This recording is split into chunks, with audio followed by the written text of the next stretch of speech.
Pernah nggak sih kita berhenti sejenak dan berpikir, apa ya warisan sejati yang bakal kita tinggalin nanti? Nah, kali ini kita mau kupas tuntas soal 4 harta karun yang bisa kita kumpulin. Bukan buat di dunia ini, tapi buat kehidupan abadi setelahnya. Gini deh, kita kan kerja keras, banting tulang, nabung buat masa depan, beli rumah, siapin dana pendidikan, dana pensiun, semuanya kita rencanain. Tapi, coba kita jujur sama diri sendiri. Untuk satu-satunya masa depan yang udah 100% pasti datang, yaitu akhirat, kira-kira apa ya yang udah kita tabung? Ternyata ada loh panduannya. Ada sebuah konsep yang luar biasa banget, yaitu simpanan surgawi. Ini adalah 4 amalan spesifik yang nilainya itu abadi, kayak harta karun yang kita simpen di surga. Anggap aja ini rekening tabungan spiritual kita yang bunganya bakal kita nikmati selamanya. Oke, kita bongkar satu-satu ya. Harta karun yang pertama, sedekah. Tapi, tunggu dulu. Ini bukan cuma soal ngasih uang.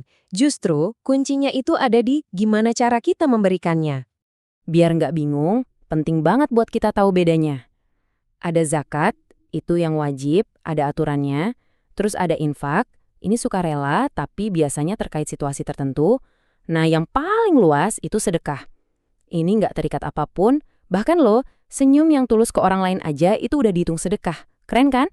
Nah, ini dia intinya. Nilai tertinggi dari sedekah itu ada di kerahasiaannya. Kenapa coba? Karena ini ujian paling murni buat keikhlasan kita. Tujuannya cuma satu, memastikan kita memberi itu murni karena Tuhan, bukan karena pengen dapat pujian, pengen diakui, atau pamer di media sosial. Dan manfaatnya, wah ini jauh lebih dahsyat dari yang kita bayangin. Sedekah itu bukan cuma bantu orang lain, tapi ini adalah investasi buat diri kita sendiri. Diyakini, sedekah yang tulus itu bisa jadi pelindung, bahkan bisa memperpanjang umur dan menjauhkan kita dari akhir hayat yang buruk. Lanjut ke harta karun kedua. Kalau tadi tentang apa yang kita berikan, yang ini justru tentang apa yang kita sembunyikan, khususnya kesulitan-kesulitan hidup kita. Namanya manusia, wajar banget kalau kita kadang ngelihat hidup orang lain dan mikir, wah enak banget ya hidupnya. Tapi harta karun yang kedua ini ngajarin kita kalau kekuatan sejati itu justru kemampuan kita untuk menahan diri, nggak mengeluh ke semua orang, dan menghadapi masalah kita dengan sabar. Kalau mau lihat contoh yang paling luar biasa, kita bisa belajar dari kisah Nabi Ayub. Coba bayangin, beliau kehilangan semua hartanya, terus sakit parah selama 16 tahun. Tapi waktu istrinya minta beliau berdoa untuk sembuh, jawabannya apa? Beliau bilang, aku sehat 60 tahun, masa baru diuji 16 tahun udah ngeluh, aku malu sama Tuhan? Ini level kesabaran yang wow. Oke, harta karun yang ketiga. Kali ini fokusnya adalah hubungan kita dengan sesama manusia. Inilah yang kita kenal dengan silaturahim. Menjaga hubungan baik dengan keluarga, teman, dan komunitas itu ternyata ganjarannya langsung terasa di dunia loh. Dalam tradisinya dijanjikan kalau silaturahmi itu bisa melapangkan rezeki dan memanjangkan usia. Sebenarnya logis juga kan, makin banyak koneksi, makin banyak pintu rezeki dan dukungan yang terbuka. Tapi, ajarannya nggak berhenti di situ.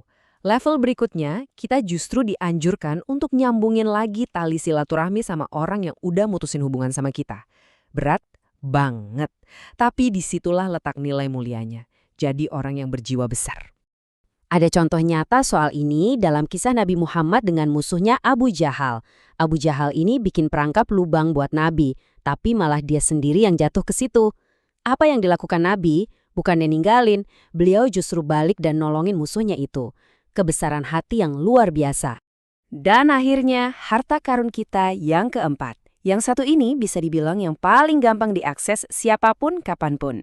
Kekuatannya ada di sebuah kalimat yang sederhana, tapi maknanya dalam banget. Kalimat itu adalah la haula wala quwata illa billah. Ini adalah harta karun yang punya dua sisi.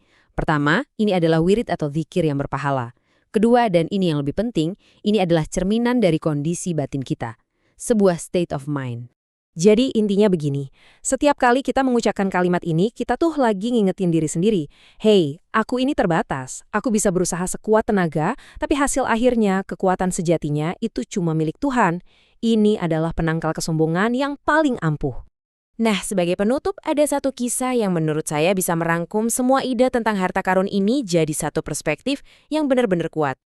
Jadi, ceritanya ada seorang wartawan nanya ke seorang konglomerat tua yang super kaya. Pertanyaannya simpel aja, cuma 3. Umur bapak berapa, anaknya berapa, dan hartanya berapa banyak. Tapi jawabannya benar-benar di luar dugaan.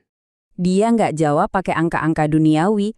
Ditanya umur, dia jawab 7 tahun, yaitu tahun-tahun yang dia pakai untuk ibadah. Ditanya anak, dia jawab 1 anak, yaitu satu-satunya anak yang dia yakin bakal doain dia. Dan ditanya harta, dia jawab 7 juta, jumlah yang udah dia sedekahkan. Dia menjawab dengan nilai yang bisa dia bawa ke akhirat. Kisah ini kan kayak cermin yang dibalikin ke arah kita. Pertanyaan provokatifnya sekarang buat kita semua, dari semua yang kita punya, semua yang kita kejar di dunia ini, apa sih yang benar-benar akan jadi milik kita selamanya? Apa yang akan kita bawa?